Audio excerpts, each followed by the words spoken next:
let's discuss the educational rights of the women in Islam.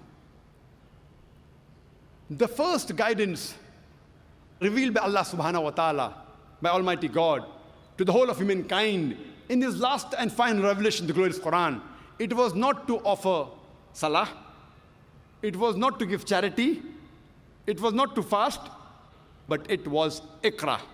It was to read, to proclaim, to repeat. And the first 5 verses revealed of the glorious Quran was from Surah Iqra, chapter number 96, verse number 1 to 5. It says, Iqra bismi rabbika allazi khalaq, khalaqal insana min alaq, Iqra wa rabbukal akram, alladhi allama bil kalam, allama al insana ma lam ya'lam. Read, recite, proclaim in the name of thy Lord who created. Who created the men from something which clings, a leech-like substance.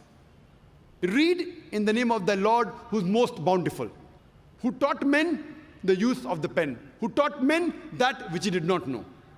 The first guidance given by Allah subhanahu wa ta'ala in the Quran, it was to read, and it was to both male and female. Our beloved Prophet Muhammad said, it's mentioned in Sahih Hadith of Ibn Majah, Hadith number 224, the beloved Prophet said, Ta'alaqul ilm faridatun ala kulli Muslim. It is obligatory on every Muslim, man or woman, to acquire knowledge. The Prophet specially told the parents to educate the children, especially the daughters. It is the duty of the husband to give education to their wife, especially religious education. And if they don't, she has the right to go to the court, to the judge, and demand for it. If he cannot teach it himself, he'll have to send her and see to it that he educates her. There is a chapter in Sahih Bukhari, when one hadith, the woman, they approach the Prophet, and they tell him that you're always surrounded by men. Why don't you give us a special time? And the Prophet agreed, and is to specially dedicate time to educate only the women. He also sent Sahabas to specially educate the women. And if you read the history of Islam, 1400 years ago, in the days of ignorance, in Yawm al-Jahiliyyah, at that time, we have examples of many women, several women who were scholars. The best example I can think is Aisha bint Abi Bakr. May Allah be pleased with her, the wife of the Prophet. And one of her very famous student by the name of Arwa, may Allah be pleased with her, she says that I have not come across a scholar greater than Aisha, may Allah be pleased with her, in learning of the Quran, in obligatory duties, in lawful and unlawful things, in literature and poetry, in Arabic history and genealogy. And when we read the seerah of Hazrat Aisha, may Allah be pleased with her, we find out that she lived many years after the death of the Prophet, and she guided many of the Sahabas.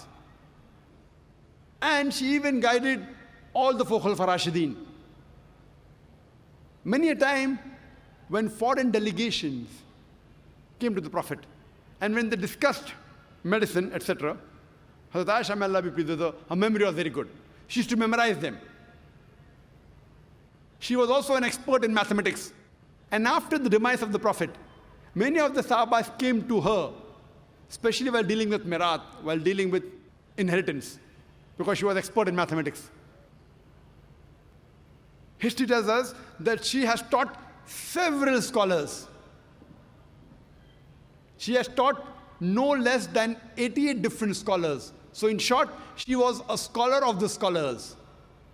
And only on her authority alone, there are no less than 2,210 hadith reported. Only on the authority of Aisha, may Allah be pleased with her.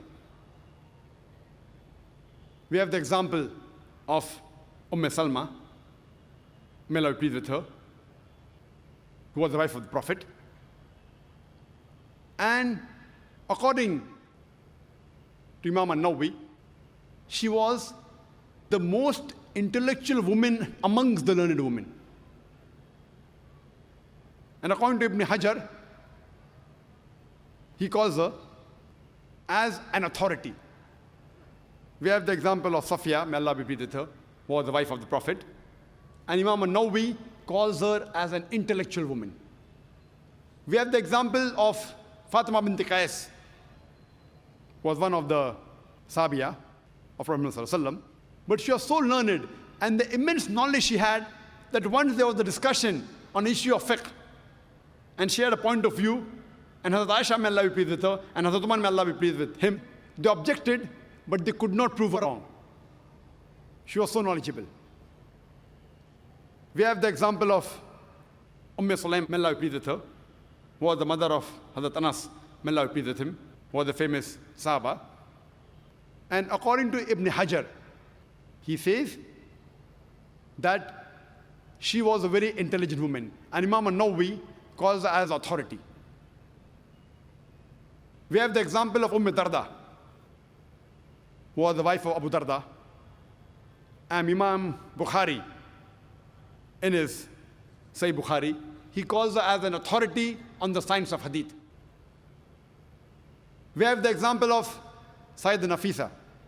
Sayyidah Nafisa, she was a scholar, and she taught many students.